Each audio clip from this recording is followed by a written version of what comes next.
Laki. Hindi na tapos. Doon tayo na upo.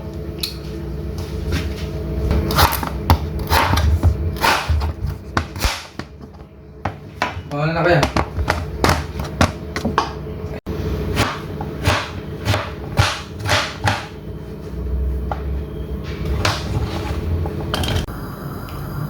Start na tayo sa pagluluto. Lagyan ako ng butter. Sunod ko na yung bawang. Sunod ko na yung sibuyas.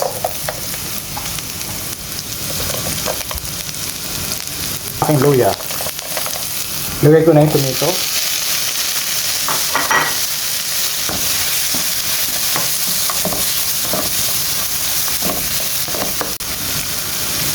Lagay ko na yung maliliit na hipon.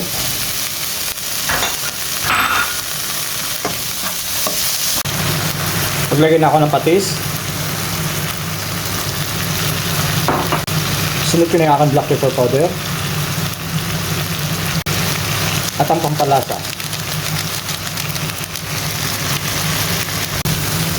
Lagay ko na yung aking upo.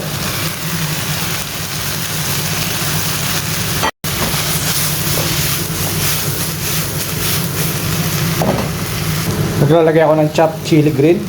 Hindi ko na po ilalagay ng tubig kasi yung upo po magkakaroon po yan ng water. Kaya po hindi na po maglalagay. Ganyan na lang po siya. At habang ginigisa ko po yung aking upo with shrimp, meron po ako tinirang na shrimp uli. Gagawin ko po to, iuukoy ko po ito. Kaya naglalagay na po ako ng 2 itlog, green chili, onion and garlic, black pepper powder, pampalasa. At ang gagamitin ko po dito, imbes na flour or harina, yun po yung breading po ng fried chicken. I-mix. Malapit na maluto po yung aking yung nilulutong ginisang upo with shrimp. Kaya kailangan sunod ko na rin ito.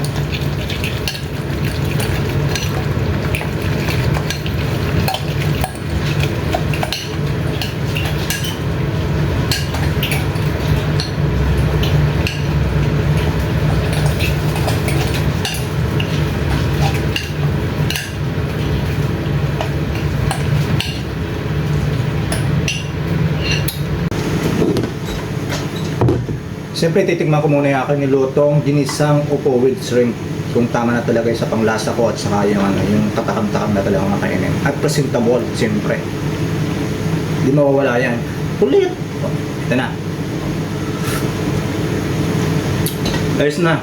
Ayos na yung pagkalagay ko na ng patis. Tama-tama na yung mga ginagay ko mga pangpalasa. Perfect. Lulutuin ko na po yung aking tortang hipon. Magsusok hipon lang tayo. Proceed na tayo sa aking pagluluto ng tortang hipon.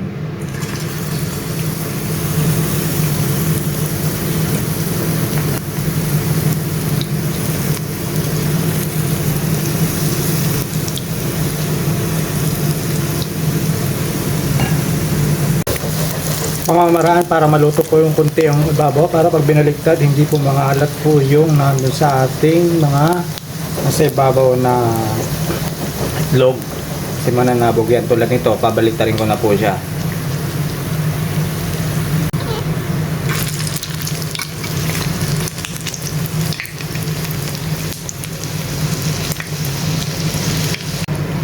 Yan, okay na po. Pwede na pong ahunin. Tapos meron pa tayong susunod na lulutuin.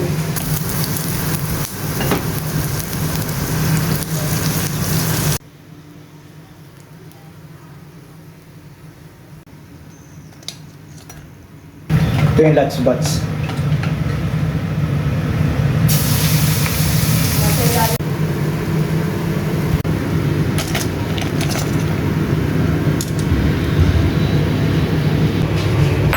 Prepare tayo ng sauce. Maggi seasoning, vinegar,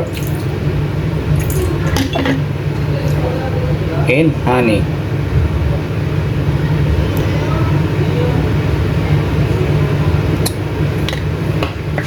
Haluin.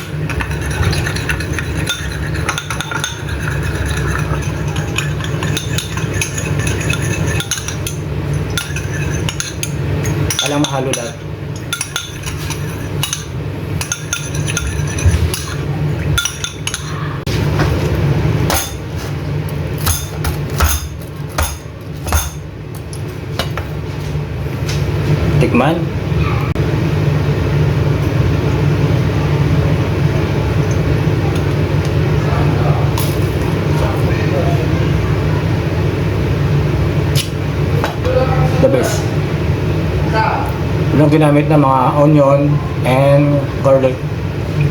Yun lang. The best na. Try niyo po.